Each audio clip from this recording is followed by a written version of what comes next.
I'm Zoe, 21, dubbing myself a writer for now. With me is my older brother, Mr. Axel Reyes, aged 30, navigating the corporate world post-college. We lost our parents tragically in a car accident when I was in ninth grade. The shock threw me into a deep depression, rendering me a recluse, unable to attend high school. Thanks to my brother's unwavering support, I sought help and gradually regained my footing. Our parents' passing left my brother, fresh out of college, shouldering the responsibility of caring for me.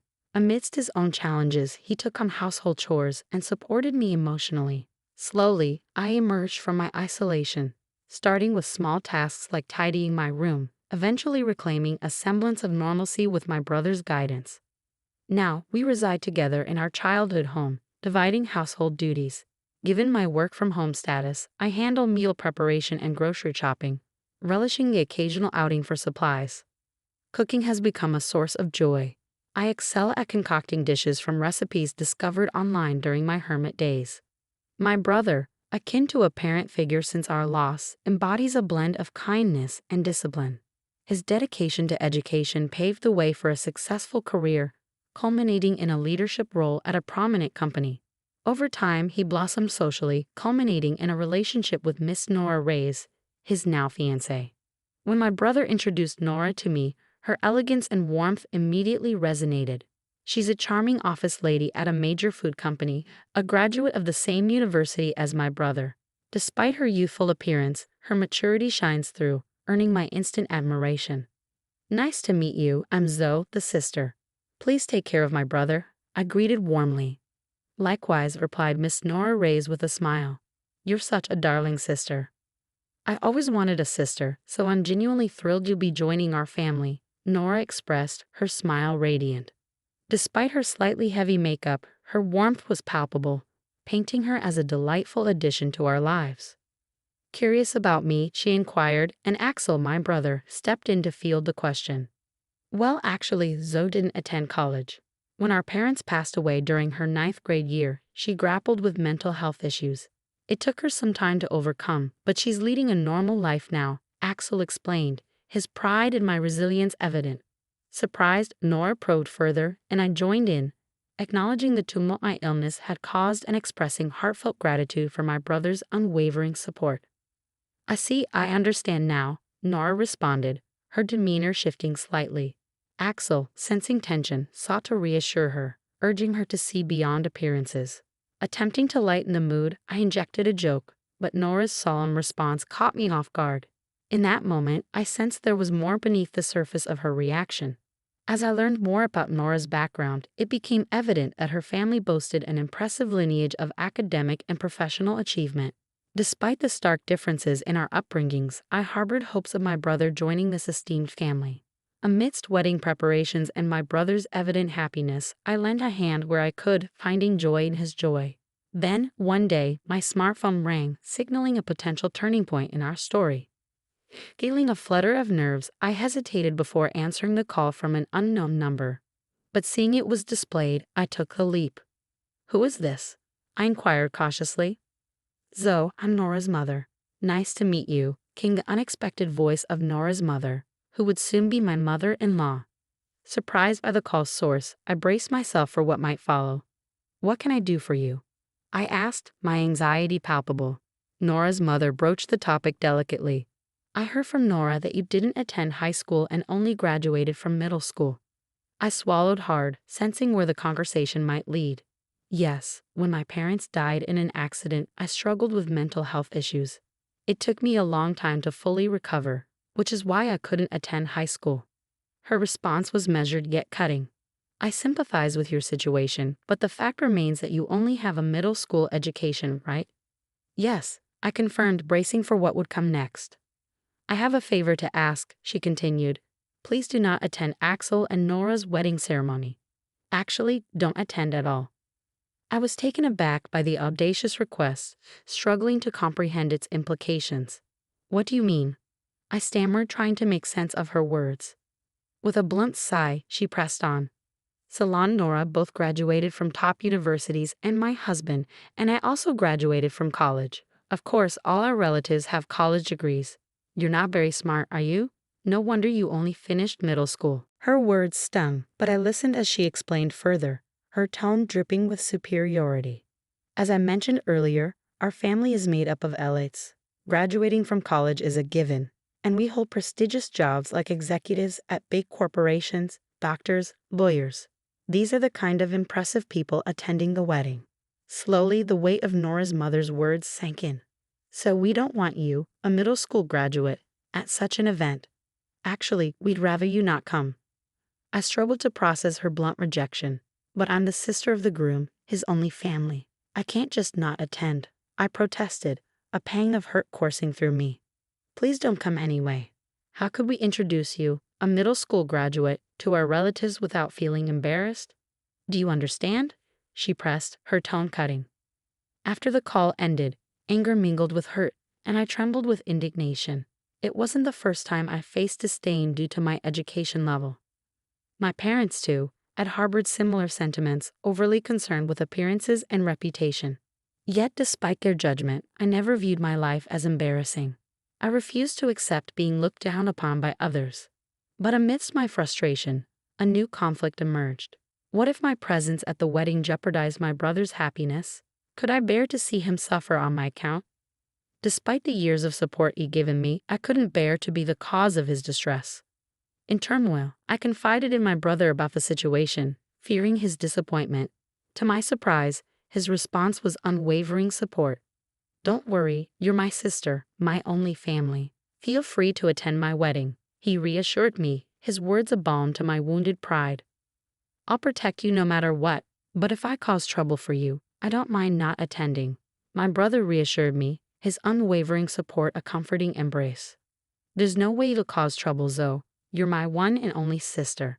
If I can't protect my sister, what kind of brother would I be?"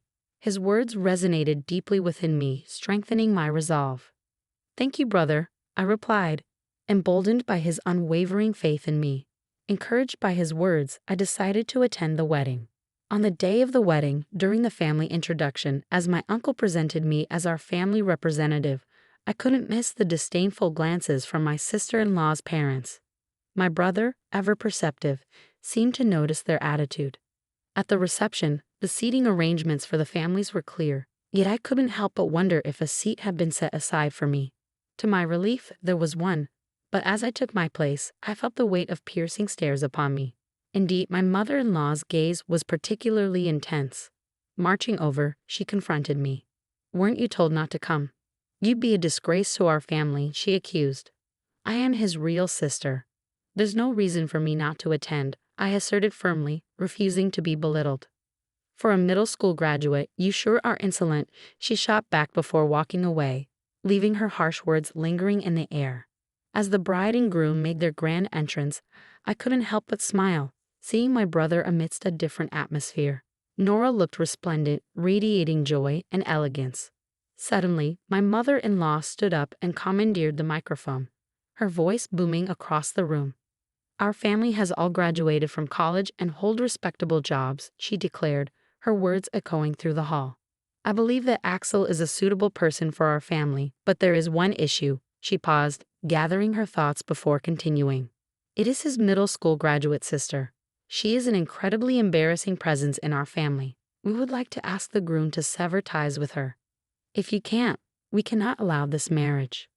The room erupted into commotion, but my mother-in-law ignored it, turning to my brother with a demand. "Axel, can you swear to do that here? Swear to cut ties with this embarrassing middle school graduate sister and become a part of our excellent family."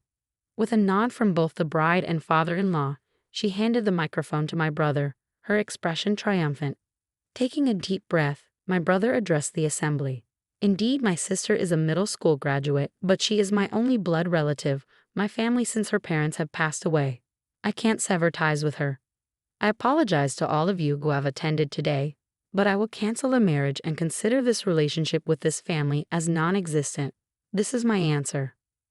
With that, he slammed the microphone down and came straight to me, his smile refreshed. "Zoe, I'm sorry for causing trouble. There's no need for us to be here. Let's go home." Later, I heard from relatives that the reception was canceled because the groom left halfway through. The bride burst into tears, and her parents were scolded by their relatives, forced to apologize on their hands and knees and return the gift money. My uncle contacted my brother afterward, admitting that while his attitude at the reception wasn't praiseworthy, he would have severed ties with him if it had continued. He offered to pay a suitable amount of consolation money and have the bride's side bear all the expenses for the ceremony. But my brother refused, insisting on a sincere apology for his sister. After a while, a meeting was arranged at our home for post-settlement discussions. Determined to assert myself, I steeled my resolve for the meeting with my former in-laws. Only 3 of them showed up: my ex-sister-in-law and her parents. They handed my brother some money as a gift, labeled as an inconvenience fee, and offered apologies for the rudeness of the reception. However, their words lacked sincerity, tinged with reluctance. My ex-mother-in-law muttered statements like, "We should have investigated more thoroughly. If we had, this wouldn't have happened," showing no genuine remorse. Likewise, my ex-father-in-law echoed similar sentiments, blaming my brother for not disclosing details about me from the start. Anger simmered within me as I executed my prepared plan. Addressing my ex-father-in-law directly, I remarked, "Well, you're not really my stepfather anymore, but for convenience I'll call you that. You work at Rainbow Publishing, right?" He glanced at me with a hint of disdain. "Yes, I do. I'm a director there. What about it?" I held his gaze, my resolve unwavering. "I work with Rainbow Publishing, but I can't bring myself to support a company where you are. I want to terminate the contract, if at all possible." He brushed off my words with arrogance, claiming, "I don't care. There are plenty of workers. It won't have any impact." "Understood. I'll quit immediately, and I'll sign a contract with your rival company," I declared, refusing to be intimidated by his demeanor. With my ex-father-in-law's arrogance on display and my peripheral vision catching the stunned expressions of the others, I stood firm, determined to assert my worth and reclaim my dignity. I dialed the editor at Rainbow Publishing to inform them of the contract termination. There was a stir on the other end of the phone, but I remained resolute, conveying my message before hanging up. Without delay, I contacted the rival company to express my intention to proceed with a contract. Despite my actions, my ex-father-in-law retained his smug demeanor, while my brother, still bewildered, glanced nervously around. Eventually, a call came through to my ex-father-in-law's smartphone. "Hello," he answered, his tone shifting as he listened intently. "It's me." "Yeah? What? The president? What's going on?" His expression paled as he whispered into the phone, and upon ending the call, he turned to me with a newfound gravity. Are you the popular author, Yes Ray?" he inquired, his tone incredulous. "Well, yeah, Yes Ray is my pen name for light novels." "So what?" I replied evenly. "Wait, you mean our president said a popular author is breaking the contract with us, and it's my fault?" He realized, his tone shifting to one of realization. "I simply asked you if it was okay to terminate the contract, and he said it didn't matter. That's all there is to it," I explained, holding my ground. He sighed heavily before continuing, "I apologize. You're in a late, right? Isn't it embarrassing for you to deal with a middle school dropout like me? Sorry." With his apology, I felt a sense of closure, knowing that my decision was acknowledged, albeit through unexpected circumstances. "I apologize, but can you reconsider terminating the contract?" my father-in-law pleaded, his tone marked by an unexpected humility. Curious about his sudden change in attitude, my ex-sister-in-law interjected, "Why would you be so humble to her? You're a middle school dropout after all." Frustrated, I snapped back, "Idiots. You're our publishing house's top author. If you leave, the damage to our company would be enormous. The president told me to take responsibility. At this rate, I'll be demoted." "What? Really? You?" "If that happens, it'll be too embarrassing to associate with the relatives."